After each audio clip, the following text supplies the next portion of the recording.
రాఖీ పండుగ వచ్చింది. ఏ ఇంట చూసినా అన్నాచెల్లెల సంబరాలే సంబరాలు. ఉత్తర భారతానికి తీసిపోని విధంగా తెలంగాణ, ఆంధ్రప్రదేశ్ రాష్ట్రాల్లోనూ ఈ పండుగను జరుపుకుంటున్నారు. ఇంతకీ రాఖీ పండుగ ఎలా స్టార్ట్ అయింది, ఎప్పుడు స్టార్ట్ అయింది, పురాణాల్లో దీనికున్న ప్రాశస్త్యం ఏంటి? రక్షాబంధన్ స్పెషల్ ఎడిషన్కు స్వాగతం.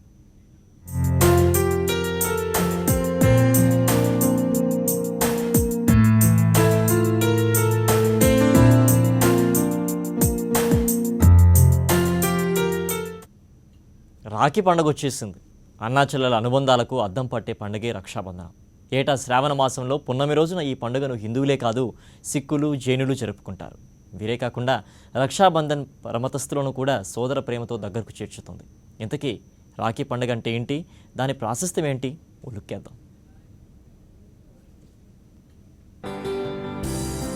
సహోదర ప్రేమ, ఆప్యాయత, అనురాగాలకు ప్రతీక రక్షాబంధన్ పండుగ.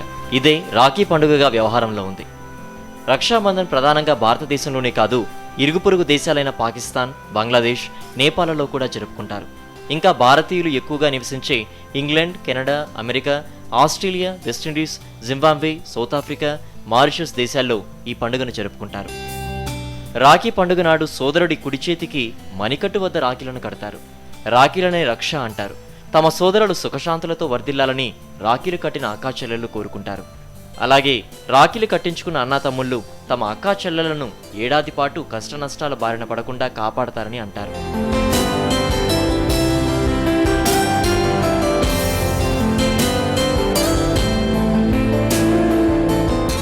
రక్షాబంధన్ ఎప్పుడు ఆరంభమైందో ఖచ్చితమైన చారిత్రక ఆధారాలు లేవు. కాకపోతే రాజ్పుత్ రాణులు ఇరుగు పొరుగు దేశాధినేతలకు సోదర ప్రేమను చాటుతూ రాఖీలను పంపేవారని చరిత్రకారులు పలు ప్రస్తావనలు చేశారు. అంతేకాదు, యుద్ధాల్లో, ఇతర విపత్తుల నుండి ఈ రక్షలు రక్షిస్తాయని ఆ రోజుల్లో నమ్మేవారు.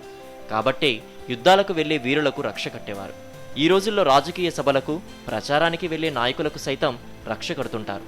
కాకపోతే ఈ రక్షలను మణికట్టు వద్ద కాక జబ్బలకు కడుతున్నారు. చేపట్టిన కార్యక్రమాలు జయం కావాలనేదే ఈ రక్షల ఉద్దేశం. సెంట్రల్ డెస్క్, సాక్షి న్యూస్.